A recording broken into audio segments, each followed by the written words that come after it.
Hola, ¿cómo estás? Muy buenas tardes, un gusto saludarte.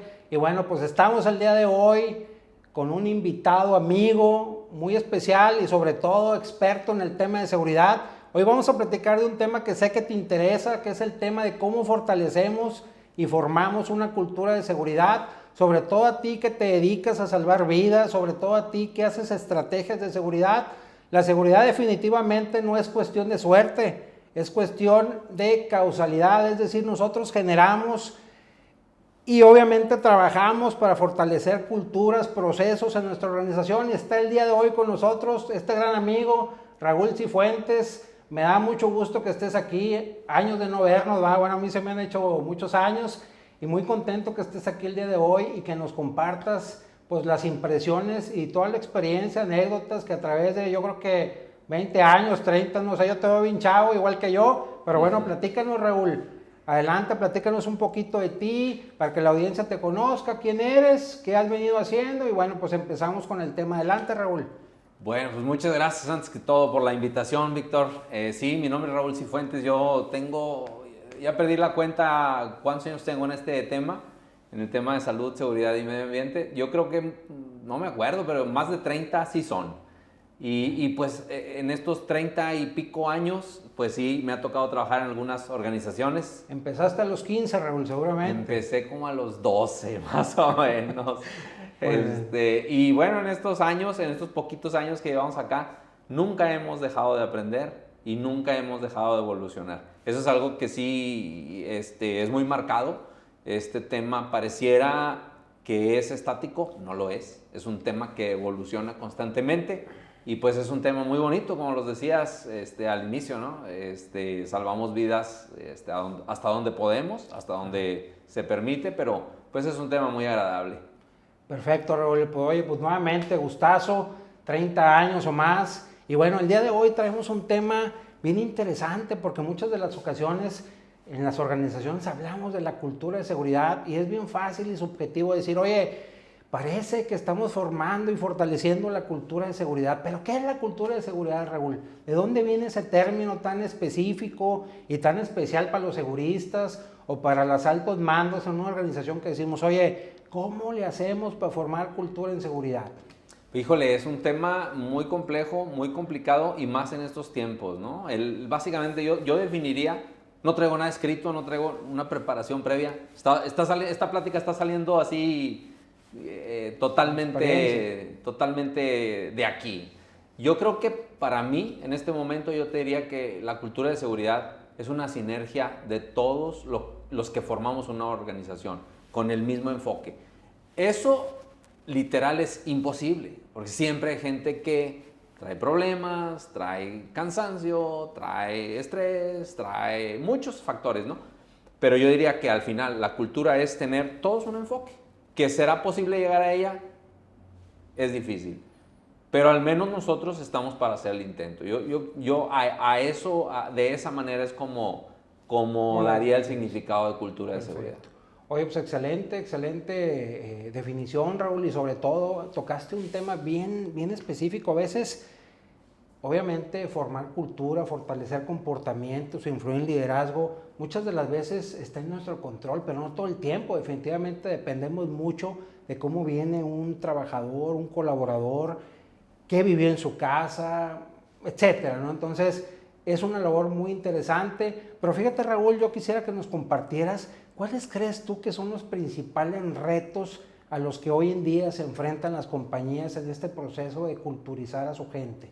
¿Cuáles serían esos elementos que muchas de las veces cuando estamos haciendo esa labor de formar cultura, pues nos topamos como organización? Claro. Híjole, actualmente uno de los retos que tenemos las organizaciones es la recepción de la información por los trabajadores. Hace rato estábamos platicando, fuera de las cámaras, estábamos platicando y mencionabas, YouTube ya es obsoleto. Bueno, para nosotros no, todavía lo vemos. Bueno, yo es lo que uso para cuando voy de vacaciones, cuando busco alguna compra, etcétera. YouTube es lo que uso, pero yo aguanto tranquilamente videos de 20 y de 30 minutos. Yo me acuerdo, o sea, en los 90s les poníamos videos, había una marca por ahí de videos, no voy a decir marcas, pero había una marca de videos y te daban hasta la revistita y te daban el examencito. Y le poníamos los videos a los muchachos, a los colaboradores, y podían chutarse un video de 25, de 30 minutos con toda la atención y al final leer el examen, contestarlo y sacaban 100 los chavos. Claro. Ahorita es imposible. Ahorita ya YouTube, yo creo que solo tú y yo lo vemos. Claro. El resto son TikToks o Shorts o Reels, claro. Pero no hay esa cultura de dedicarle más de, yo te diría, 3 minutos. Entonces, ahora el reto que tenemos es cómo hacer que en videos de 3 minutos, en mensajes de 3 o menos de 3 minutos, la gente se concientice en estos temas que son tan importantes y que pareciera para generaciones como la tuya o como la mía, pareciera que en estos mini mensajes no les pudiera llegar a la gente, pero pues es otra gente, es diferente. Claro. Entonces ese podría ser un reto, cómo hacer para encontrar esos mensajes cortos que le lleguen a la gente y que se queden en la psicología de la gente, en el ADN de la gente. Perfecto, definitivamente. Y en muchas organizaciones, Raúl, sucede que a veces el tiempo es contado, no tenemos disponibilidad de la gente, entonces tienes que hacer acciones que sean contundentes, que sean rápidas y obviamente que generen esa atención de la gente, ¿no? Dímelo a mí, yo trabajo ahora actualmente en la industria automotriz, vamos no vamos a 1000 por hora, pero vamos a 60 por hora, a 60 carros por hora. 60 carros por hora, un carro por minuto. Entonces, vamos bien rápido. Bien rápido. Oye, Raúl, y otro reto que nos puedas compartir, que ustedes en este andar, en alguna empresa en donde tú hayas estado, alguna anécdota que tú digas, oye, fíjate que en el proceso culturizar yo batallaba mucho en esta parte específica de liderazgo, en que participara la gente que tiene gente a su cargo. ¿Alguna anécdota que nos quieras compartir a los que estamos del otro lado? Sí.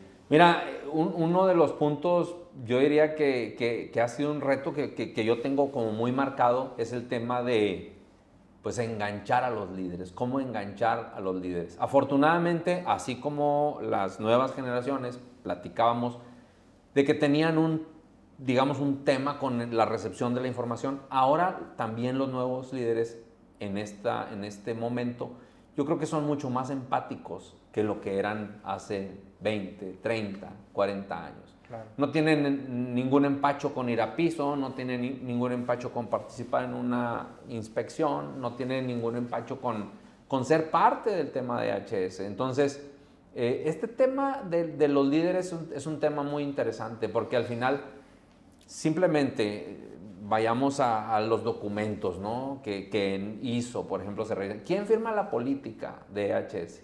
¿El presidente o el director de la operación? Entonces, este tema es un tema muy importante en el cual yo quisiera platicar un poquito así como anécdota o como vivencia, cómo hemos venido transformando la forma de ser de un líder, ¿no? El líder puede ser de calidad, puede ser de producción, puede ser de ingeniería, manufactura, etcétera, recursos humanos, lo que sea.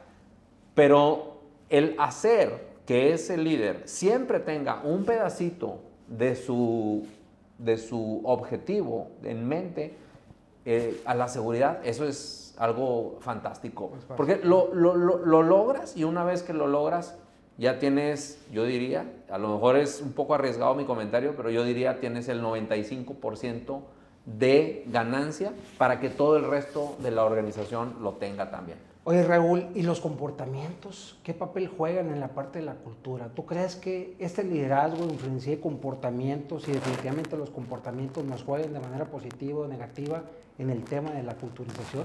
Sí, pues este tema de los comportamientos es también, vamos a decir, otra pata de palo que para nosotros, que nos dedicamos a la seguridad, ha sido pues un reto constante, ¿no? Los comportamientos. Tú tienes comportamientos positivos, negativos. El tema es todo el tiempo positivo, Raúl. Pues en el mundo ideal así es, pero no vivimos en el mundo ideal. Definitivamente no. ¿Qué pasa con los comportamientos? Pues a esos comportamientos, ¿no? A lo mejor es muy trillado lo que voy a decir, pero pues tenemos que reconocerlos, ¿no? Más que castigarlos, tenemos que reconocerlos. Y ahí radica en mucho el éxito de una organización para que la gente se enganche. La gente, yo me acuerdo hace unos 10 años más o menos, empezábamos con el tema de comportamientos, 15 tal vez, y era bien extraño cómo la gente llegabas y la felicitabas y la gente se sorprendía, porque la gente decía, bueno, yo estoy acostumbrado a que me regañen, no estoy acostumbrado a que me feliciten, por ningún motivo. Yo siempre para mí era, oye, estás haciendo mal tu trabajo, estás haciendo tu trabajo inseguro, estás haciendo errores de calidad, etc. El hecho de llegar y compensar y valorar y agradecer, eso hace muy bien a las organizaciones que buscan la excelencia en seguridad. Excelente, Raúl. Oye, fíjate, Raúl, me quedo pensando ahorita que entonces contar con un sistema de reconocimientos y consecuencias definitivamente suma en el proceso de fortalecer una cultura de seguridad. ¿Tú qué opinas de eso? ¿Vale la pena darle la palmadita a quien está haciendo bien las cosas, reconocer el esfuerzo, reconocer comportamientos, pero también vale la pena disciplinar equitativamente, de manera progresiva? ¿Tú qué opinas al respecto? ¿Crees que este modelito pueda funcionar y encaje bien en el proceso de culturización de seguridad? Pues yo creo que actualmente el hecho de disciplinar ya no existe. Así como ya la gente no acepta el ser, y menos en Monterrey, menos en Nuevo León, en esta zona donde afortunadamente tenemos mucha chamba siempre. El hecho de que la gente reciba un castigo, una reprimenda, es muy simple, se van. Entonces hay chamba en cada esquina, claro, afortunadamente. Entonces, claro, pues es más bien... tenemos que hacer un enfoque hacia el agradecimiento, hacia la gratitud, porque los muchachos estén haciendo las cosas bien y eso al final claro, nos juega a favor. Oye, definitivamente la seguridad, los modelos, las estrategias han cambiado, Raúl. Te acordarás cuando iniciamos en el tema de seguridad. Oye, yo me acuerdo en una organización que nos tocó mucho la parte, había reglas que definitivamente, si tú cometías una desviación, te ibas inmediatamente a la compañía. No había segundas oportunidades, ¿no? Entonces, ¿cómo ha venido los modelos obviamente evolucionando? Justo por situaciones como que hoy en día pues, buscamos llegar a cambiar ese mindset en la gente, ¿no? ¿Cuáles serían para ti los elementos claves que hacen que un comportamiento sea seguro y que al final del día, pues a lo mejor ya no estamos utilizando la disciplina como tal, pero bueno, estamos tratando de hacer que las cosas funcionen y que los comportamientos sean seguros en la gente? ¿Qué estrategia nos podrías compartir? Algo clave es el ejemplo, ¿no? El ejemplo es básico. Y estamos hablando de que el ejemplo desde la cabeza y para abajo. O sea, tú no puedes tener una organización en la cual promuevas comportamientos seguros cuando tienes a los gerentes, al director, a los managers, a los supervisores haciendo lo contrario. Entonces, clave es que todo el mundo estemos en el mismo canal, en la misma alineación. Y ahí surge un tema que es complicado al mismo tiempo. ¿Cuál es? Lo que traemos en la mano, ¿no? ¿Qué traemos en la mano todo el tiempo? El celular. Entonces es bien complicado hacer que la gente de alto rango, de medio rango o del rango que sea, no se distraiga, porque traes tu vida en el celular, literal. Entonces, híjole, esa parte es algo que, por ejemplo, ahorita justamente estamos con una campaña del uso racional, el uso inteligente, el uso correcto del celular, porque ese es el que muchas veces no puedes ya llegar con algún colaborador y decirle, oye, su comportamiento, etcétera. Oye, el gerente, el director, trae el celular y va viéndolo y va caminando como Juan por su casa. Oye, perdón, Raúl, esa parte, híjole, es bien sensible y pareciera que muchas de las veces lanzamos mensajes pues a la gente, decimos, oye, aquí hay una zona exclusiva de uso celular, pero a veces de repente un gerente utilizando el celular, haciendo llamadas a media planta, y es donde tú dices, oye, ¿cómo le digo a la gente que no lo utilice? ¿Cómo le digo a la gente que al final respete una regla? ¿No? Yo creo que esa parte es bien sensible y es bien importante. Hoy en día el celular pues es una herramienta para muchos y bueno, lo utilizamos yo creo que la mayoría del tiempo, ¿no? Entonces, Raúl, si tuviéramos una fórmula que nos diera como resultado la cultura de seguridad, ¿qué elementos pondrías tú en esa fórmula? Híjole, es una pregunta muy, muy amplia. Yo pondría un sinnúmero de elementos. Hace muchos años trabajé en una empresa que tenía precisamente un programa basado en 21 elementos. Y esa empresa, pues fue la empresa que me formó literal en el tema de EHS o Medio Ambiente, Salud y Seguridad, ¿no? Claro. Y son un montón de elementos, desde la política, que es la que firma el director, pasando por el tema de acción disciplinaria, porque no podemos pasar por alto operaciones de alto riesgo que esté la gente cometiendo, no pueden pasar por alto. El tema básico de kinder, de uso de equipo de protección personal, etcétera, etcétera.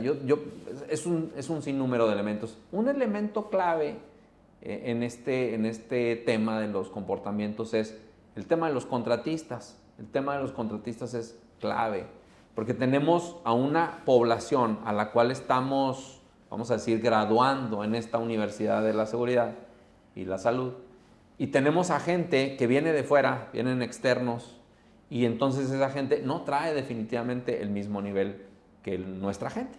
Claro. Entonces, el hecho de tener un grupo externo en las empresas y llegar a convivir con gente que trae, en teoría, un nivel más elevado en materia de salud, seguridad, medio ambiente, pues te hace que redobles esfuerzos con estos otros, porque pueden venir y pudieran llegar a, vamos a decir este término, a contaminar lo que tú ya ganaste. Entonces, claro, el trabajar con contratistas es un reto, es una manera con la cual tenemos que reforzar los comportamientos de nuestra gente para que nuestra gente, fíjate bien, con comportamientos, refuerce al conocimiento y al actuar de estos contratistas. A veces te llevas sorpresas.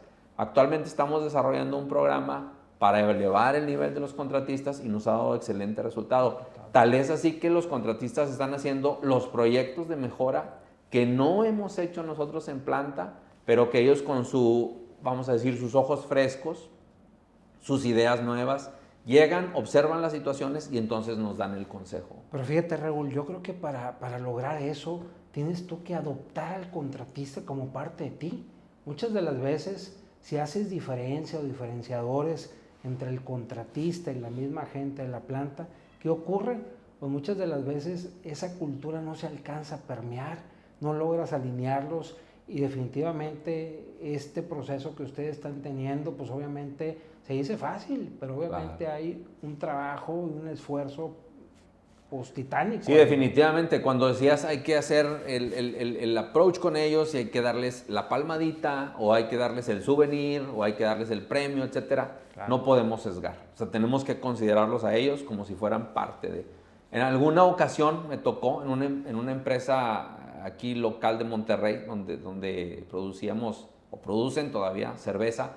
Ahí me tocó que hubo un director, por ahí un director brasileño que tuvo esa idea de darles ese lugar, esa dignidad a los muchachos contratistas. Y yo me acuerdo que había un día de la seguridad para la gente de la planta, hacíamos una feria por ahí, y él dijo, bueno, y vamos a hacer el día de la seguridad, pero para los contratistas. Tráiganles de comer, háganles una feria, háganles unos juegos, háganles claro, un agradecimiento, una ceremonia de premiación para ver cuáles son las compañías que... Eso es algo, eso es inclusión. En este momento estamos en una etapa, así como platicábamos de claro, mensajes cortos, estamos en una etapa de total inclusión. Correcto. ¿No? Aquí no hay más chaparros, más altos, todos tenemos que ser incluidos, ¿no? Entonces, ellos son parte de esa inclusión. Oye, Raúl, voy a cambiar completamente un poquito el switch, pero creo que es un elemento que muchas de las veces genera polémica en el sentido de, sobre todo nosotros que hacemos seguridad y hemos pasado por algunas compañías, y en ese andar muchas de las veces cuando hablamos de cultura, cuando hablamos de la parte del liderazgo, surge una figura que es el segurista, Raúl.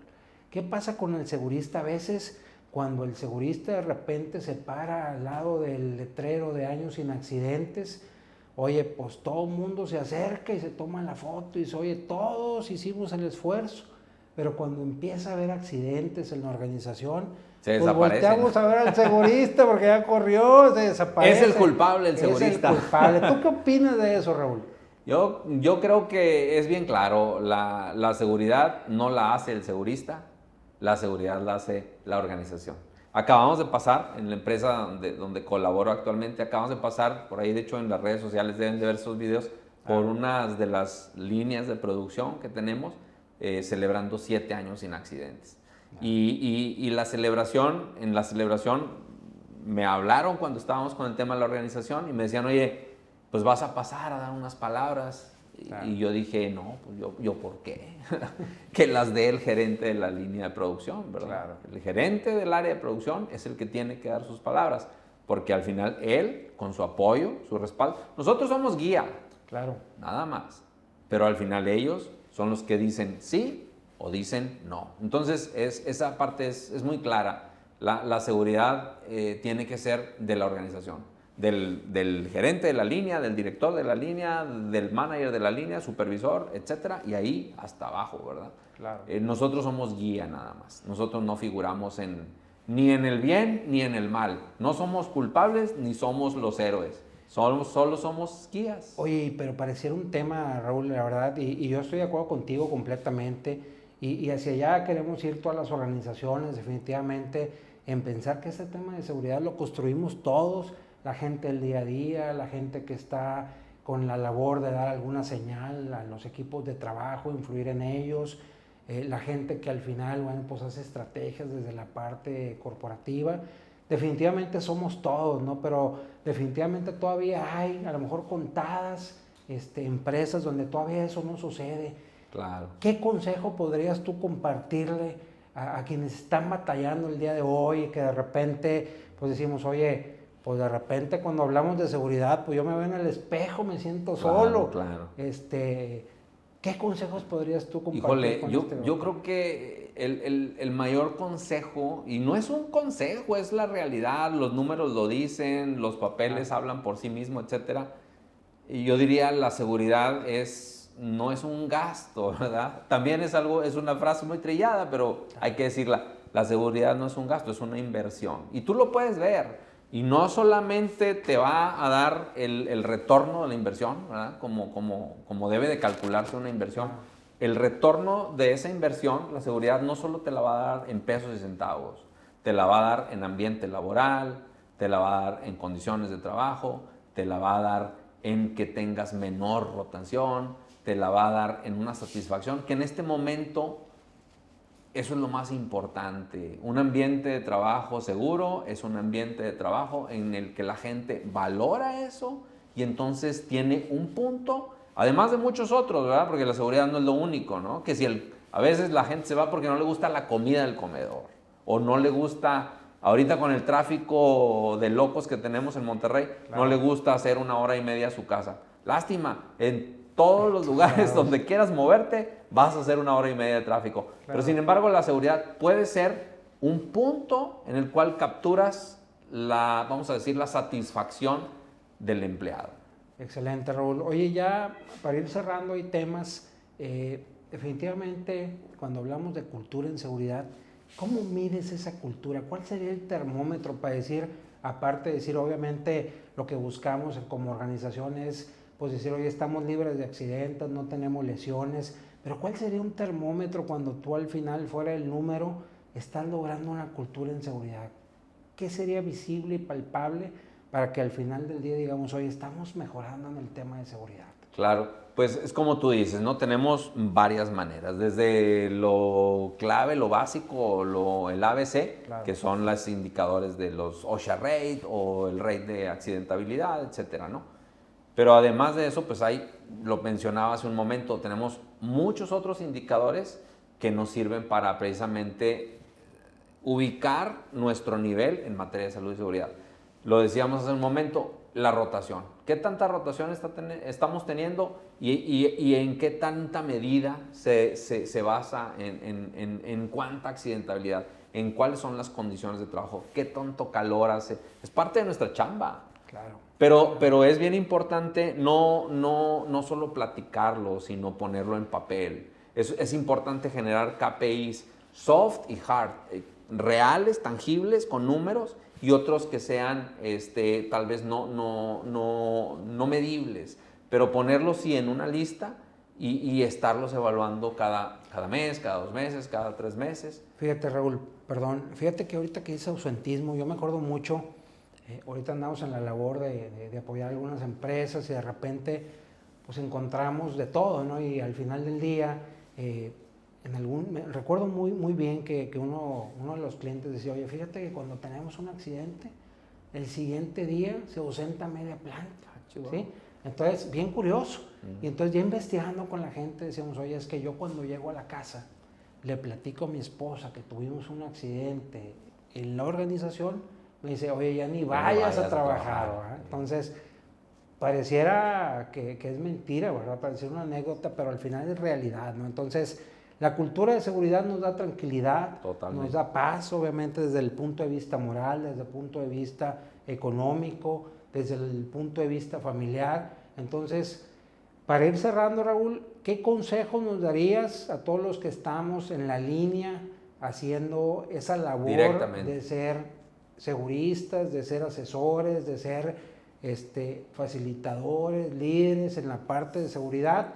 ¿Cuáles son los aspectos que deberemos nosotros considerar en este proceso de culturización en una organización, Raúl? Híjole, nosotros como gente dedicada a este tema, además de las habilidades básicas como la observación, la apertura, pues debemos de tener ese, yo diría, sexto sentido, ¿no? Ese sexto sentido que es bien difícil de adquirir, pero cuando uno se dedica a esto, se da de manera automática, quizá no en un año, quizá no en 3 años, quizá a lo mejor lo vas a adquirir en 5 años, en 4, 5, 6 años, pero se da ese feeling para ubicar lo que algo no anda bien, lo que algo puede detonar en algo más grande, en algo más severo, ¿no? Desarrollar ese feeling, desarrollar esos vicios ocultos, esos comportamientos fuera de lugar, y poder uno mismo, cada persona tiene su técnica, cada persona, tú puedes tener una manera en la cual haces un approach, puedes con tu estilo, puedes llegar y tocar a una persona, hay gente que con su estilo puede tocar a miles, eso sería excelente que todos pudiéramos tenerlo, pero mi consejo sería, ubiquen con su estilo la manera en la que toquen a la mayor cantidad de gente y en los puntos más estratégicos. Mira, simplemente, ¿qué es la regla básica de la Job Safety Analysis o el análisis de seguridad en el trabajo? Tienes que medir severidad, tienes que medir frecuencia y tienes que medir probabilidad. Esas son las 3 básicas. Hay muchas otras, luego hay gente que le pega otros datos, pero esas son las 3 básicas, severidad, probabilidad y frecuencia. Entonces, tienes que tener ese radar para ubicar dónde están las situaciones más peligrosas, dónde están las situaciones más repetitivas y dónde están la manera en la cual puedes llegar a la gente de forma masiva, ¿no? Entonces, yo le diría a esa gente, busquen esos aspectos importantes en sus organizaciones, sea la organización que sea, y ahí concéntrense. Cómo llegar a lo más severo, cómo llegar de manera más masiva y cómo llegar a lo que es más repetitivo, más constante. Y ahí enfoquen sus pilas, ¿no? Perfecto, Raúl. Entonces, haciendo un resumen de lo que tú nos acabas de compartir, digamos que el tema de comportamientos definitivamente suma al proceso de culturización, es decir, identificar comportamientos, tener sistema de reconocimientos en la gente, tener sistema para identificar riesgos, evaluar riesgos, la parte de liderazgo sin lugar a dudas. Totalmente. Funciona. Y bueno, pues obviamente el día a día, estar observando comportamientos, hacer contactos de seguridad, obviamente para retroalimentar, sin lugar a dudas son elementos que nos ayudan obviamente a fortalecer una cultura de seguridad. Sí, claro. Y yo cerraría esta charla, a la cual te agradezco que me hayas invitado, pues con un tal vez consejo es, pues siéntanse orgullosos, los que trabajan en esta chamba, que es una chamba muy bonita, es una chamba que aporta mucho, ¿no?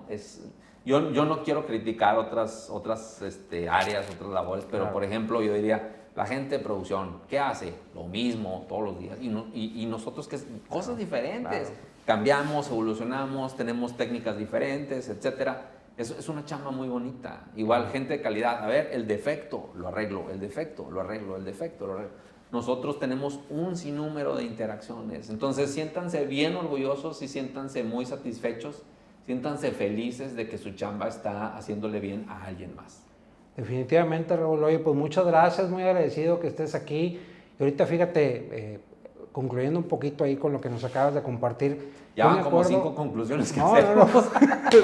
No. Nos vamos a pasar toda la tarde aquí platicando. La verdad es que este es un tema que tiene para dar. Pero yo me acuerdo, fíjate, yo en los inicios de seguridad me tocó estar en una empresa pues que era referencia en temas de seguridad. Yo soy de Tampico, la zona de Altamira. Entonces yo veía que el de seguridad, oye, pues tenía la labor de generar conciencia. De repente unos decían, es el policía, pero a mí me apasionó el tema de seguridad desde ese momento. Y la verdad es que es una labor que todos los días tiene retos, todos los días el trabajar con la gente, el buscar, obviamente, llegar con ellos. No es una labor sencilla, definitivamente, ¿no? Cada cabeza es un mundo, definitivamente. Hay gente que venimos pensando cosas de la casa, tenemos diferentes problemas, traemos diferente nivel de educación, que seguramente eso también influye en la cultura de seguridad, ¿no? Sí, actualmente, mira, yo actualmente veo varias áreas, no solo el área de seguridad, salud y medio ambiente, pero veo el área de facilities, donde movemos fierros, donde movemos compresores, chillers, transformadores, etcétera. Veo el área de IT, donde tenemos servidores, donde tenemos computadoras, donde tenemos UPS, etcétera.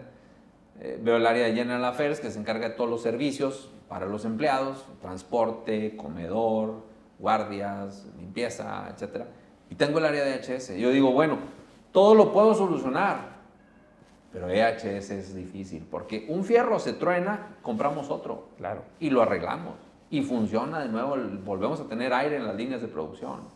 Una computadora, un servidor se daña, lo compramos y lo reparamos y hacemos que funcionen los sistemas de nuevo. El camión no llegó tarde, tráete otro camión y te va a traer a la gente. Pero si alguien se muere en la planta, no lo podemos reemplazar. Entonces, esa área es crítica, es vital, porque ahí no hay reemplazos. No hay brazos extras, no hay pies extras, no hay vidas extras. Definitivamente. No hay segundas oportunidades, ¿no? Pues bueno, nuevamente, Raúl, muchas gracias. Como para terminar esta frase, otra conclusión. Una séptima conclusión. ¿Cómo se llama el podcast? Ya se me olvidó el nombre. ¡Viva las... No, que la seguridad no se detenga. Bueno, pues para terminar este podcast, terminamos diciendo muchas gracias por la invitación, muchas gracias por tenerme aquí. Sabes que si me vuelves a invitar, vuelvo a venir. Y yo diría que la seguridad no se detenga. Dale. Raúl, muchas gracias. Dale. Un gusto, Raúl. Que la seguridad no se detenga. Hecho. A cuidarnos. Muchas gracias. Ahí se mocharon porque quedan arriba. Si quieren, se despiden. Un saludo por la invitación y nos quedamos acá y los despedimos. Muchas gracias por la invitación. En 3, 2. Bueno, Víctor, pues ya para terminar así, en la novena conclusión. Yo quisiera terminar diciendo una frase, que es la frase de tu podcast, es que la seguridad no se detenga. Muchas gracias, Raúl. Y cualquier otra ocasión que me invites, aquí estaré puesto. Oye, que sea la primera de muchas, definitivamente. Hay muchas historias que contar, pero sobre todo la que queremos contar es que tú regreses todos los días bien, a salvo, con tu familia, y que la seguridad no se detenga. Un saludo a todos, Raúl. Muchas gracias nuevamente. Gracias. Muchas gracias. Gracias, mi Vic.